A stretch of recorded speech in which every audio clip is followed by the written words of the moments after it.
നേരെ മറിച്ച് വീണ്ടും കാണാം അൽമനാർ 1971. എന്നിട്ട് ഇതിൽ ചോദിക്കാണ്ടോ സഹീഹുൽ ബുഖാരിയിൽ നിർമ്മിത ഹദീസുകളോ? ഇപ്പൊ ഇവരൊക്കെ DVD പറയുന്നുണ്ട് ബുഖാരിയിൽ മൗദൂആയ ഹദീസ് ഉണ്ട് എന്ന് വരെ പറഞ്ഞവരുണ്ട്. മറ്റുള്ളവരുടെ പേരിൽ ഇവർ ചാർത്തി കൊടുക്കുക.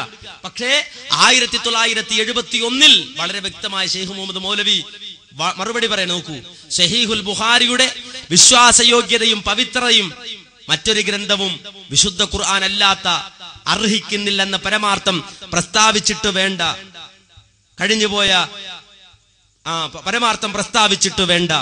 കഴിഞ്ഞുപോയ മുസ്ലിം കാലഘട്ടങ്ങൾ ഓരോന്നും കണിശമായും പ്രസ്തുത പരമാർത്ഥം അംഗീകരിക്കുകയും സഹീഹുൽ ബുഖാരിയെ ഉത്കൃഷ്ടമായും ആദരവോടെയും കൈകാര്യം ചെയ്യുകയും ചെയ്തിട്ടുണ്ട്.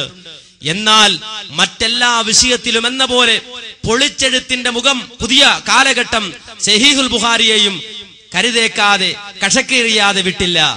ചിലർ ഗ്രന്ഥം ആകപ്പാടെ തോട്ടിലെറിയണമെന്ന് ആക്രോശിച്ചപ്പോൾ മറ്റു ചിലർ നല്ല പിള്ള ചമഞ്ഞ് ചുളുവിൽ ഭാഗികമായ നിഷേധത്തിന് ദൃഷ്ടരായിരിക്കുന്നു. ചേകന്നൂരികൾ പൂർണ്ണമായും അതിനെ തള്ളി. മറ്റു ചിലരെ സംബന്ധിച്ചിടത്തോളം അവര് ഭാഗികമായി അതിനെ തള്ളി എന്നാണ്. ഇത് നിങ്ങൾ വളരെ വ്യക്തമായി മനസ്സിലാക്കണം. എന്ന് മാത്രമല്ല, കാലയളവിൽ ബുഖാരിയെ വിമർശിച്ചുകൊണ്ട് ചില ആളുകൾ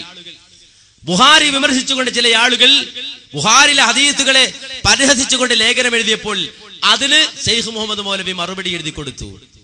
അതിലൊന്നാണ് നിങ്ങൾ നോക്കൂ, അസ്രായീലിന്റെ കണ്ണ് എന്ന് പറയുന്ന ഹദീസ്. അസ്രായീലിന്റെ കണ്ണടിച്ച് പൊട്ടിച്ചു എന്ന് പറയുന്ന ഹദീസ് ബുഖാരിലുണ്ട്. അത് സ്വീകരിക്കാൻ പറ്റൂല. അതിനന്ന് ഷെയ്ഖ് മുഹമ്മദ് മൗലവി ഖുർആനിലെ ആയത്തുകളും അനുബന്ധ തെളിവുകളും എല്ലാം ഉദ്ധരിച്ച് മറുപടി പറഞ്ഞ അൽമനാറ. എന്നാൽ ഈ കാണുന്നത് അറിയോ? സെൻസിങ് എന്നാണ് ഈ പുസ്തകത്തിന്റെ പേര്, സെൻസിങ്. ഈ സെൻസിങ്ങിൽ നമ്മുടെ വസീയത്ത് സെക്രട്ടറിയുടെ ഒരു അഭിമുഖമുണ്ട്.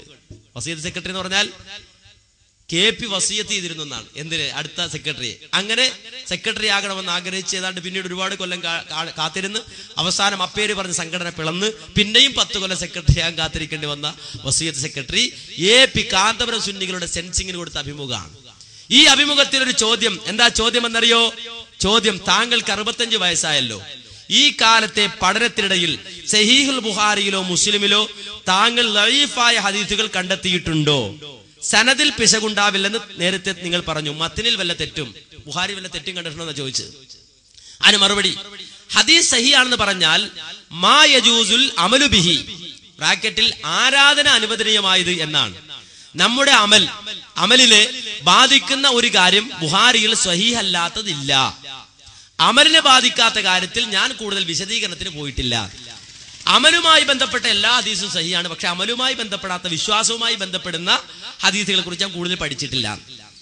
അപ്പൊ ഇദ്ദേഹത്തോട് വീണ്ടും ചോദിക്കാണ്, അപ്പോൾ ബുഖാരിയിൽ താങ്കൾ ലഈഫായ ഹദീസുകൾ കണ്ടെത്തിയിട്ടില്ല എന്നാണോ അതിന്റെ അർത്ഥം എന്ന അർത്ഥത്തിൽ ചോദിച്ചപ്പോ CP ഉമർ സുല്ലമി അന്ന് മറുപടി പറയുന്നത്, അങ്ങനെ പറഞ്ഞുകൂടാ.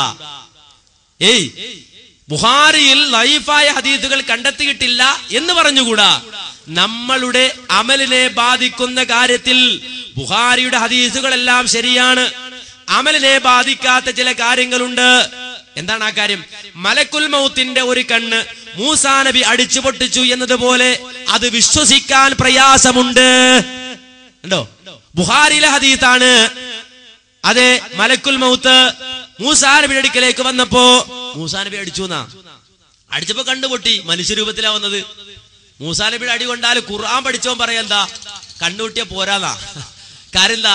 മൂസാ നബി റോഡിലൂടെ ഇങ്ങനെ നടന്നു. ഒരു ദിവസം ആളൊന്നും ഇല്ല, ഒഴിഞ്ഞ ഒരു ദിവസം, മാർക്കറ്റൊക്കെ കുറവാണ്, ആളുകൾ തിരക്കൊന്നുമില്ല. ആ സമയത്ത് മൂസാ നബി ഇങ്ങനെ റോഡിലൂടെ നടക്കുമ്പോ തന്റെ ഗോത്രത്തിൽപ്പെട്ട ഒരാളെ, കിബിത്തി ഗോത്രത്തിൽപ്പെട്ട ഒരാളെ ആക്രമിച്ചില്ല. അന്ന് പ്രവാചകത്വം കിട്ടിയ സമയമല്ല.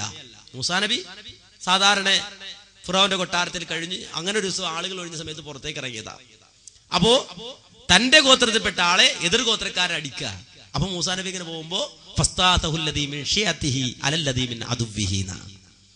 മൂസാ നബിയുടെ ആ ഗോത്രത്തിൽപ്പെട്ട ആള് മൂസാ നബിയോട് സഹായം തേടി, മൂസാ എന്നെ ഒന്ന് തല്ലി ആകെ ഇടങ്ങേറാക്കി, തല്ലുകൊണ്ട് ഞാൻ പ്രയാസപ്പെട്ട് നിൽക്കാണ്, അതുകൊണ്ട് എന്നെ സഹായിക്കണമെന്ന് പറഞ്ഞ് സഹായം തേടിയപ്പോ മൂസാ നബി അങ്ങോട്ട് ചെന്നു. ഖുർആൻ പറഞ്ഞ മൂസാ നബി ഒന്ന് വക്സീൻ ഒരൊറ്റ അടി വെച്ച് കൊടുത്തുന്ന അടി കൊണ്ടാൾ നിരത്തി വിടും. അപ്പൊ ഹറ വയ്യത്ത മരിച്ചു നിലത്തേക്ക് വിടുന്ന ഒറ്റ അടിക്ക് ആള് വടിയായി പോയി. ഇതാണ് മൂസാ നബിയുടെ അടി. അപ്പൊ അടി കൊണ്ടാല് കണ്ണു പൊട്ടിയ പോരാ, അത് ഖുർആൻ പഠിപ്പിക്കുകയാണ്. എന്നാൽ ബുഖാരി ഉദ്ധരിച്ച ഹദീസിൽ മനുഷ്യരൂപത്തിൽ വന്ന മലക്കിന്റെ കണ്ണുപൊട്ടി എന്ന് പറയുന്നത് കണ്ടു. അപ്പൊ അത് സ്വീകരിക്കാൻ പറ്റില്ല എന്നാണ് CP ഉമർ സുല്ലമി അഭിമുഖം കൊടുക്കുന്നതെങ്കിൽ കേട്ടോളൂ. കേരള ജംഇയ്യത്തുൽ ഉലമയുടെ പ്രസിഡന്റ് ആയിരുന്ന ഷെയ്ഖ് മുഹമ്മദ് മൗലവി അസ്രായീലിന്റെ കണ്ണ് എന്ന പേരിൽ തന്നെ ഒരു ലേഖനം കൊടുക്കുകയാണ്. എന്നിട്ട് ആ ഹദീസിന്റെ സാധുത അത് സ്വീകരിക്കാവുന്നതാണ്, ഒരിക്കലും അത് തെറ്റാണെന്നോ ബുദ്ധിക്ക് നിരക്കാത്തതാണെന്നോ സമർത്ഥിക്കാൻ സാധ്യമല്ല എന്ന് തെളിയിച്ചുകൊണ്ട് വളരെ വിശദമായി എഴുതിയ ലേഖനമാണ്. ആരാ മാന്യ സഹോദരങ്ങളെ മുജാഹിദ് പ്രസ്ഥാനത്തിൽ ഇപ്പോഴുള്ളത്? ഇത് അംഗീകരിക്കാൻ അവർക്ക് കഴിയോ? ഇല്ല. അപ്പോൾ വളരെ വ്യക്തമായി നമ്മൾ മനസ്സിലാക്കണം, ഈ രൂപത്തിൽ മുജാഹിദ് പ്രസ്ഥാനത്തിന്റെ അടിത്തറയെ പൊളിക്കാനാണ് ഇവർ ശ്രമിക്കുന്നത്. എന്നിട്ട് ചോദിക്കാം, മുജാഹിദുകൾക്ക് എന്താ പറ്റിയത്? ആ ഹദീസിനെ നിശ്ചയിച്ച മുജാഹിദുകൾക്ക് എന്താ സംഭവിക്കുന്നത്? ഞങ്ങൾക്ക് എന്താ സംഭവിക്കണമെന്നോ? അടിത്തറ പൊളിക്ക്. ഈ പ്രസ്ഥാനത്തിന്റെ അടിത്തറ പൊളിച്ചാ പിന്നെ എന്താ സംഭവിക്കാൻ? ഇതങ്ങ് വീടും നിലത്തേക്ക്. ഈ അടിത്തറ ഉള്ളത് കൊണ്ടാണ് മുജാഹിദുകൾക്ക് ആറ് മുന്നിൽ എണീറ്റ് നിൽക്കാൻ കഴിയുന്നത്.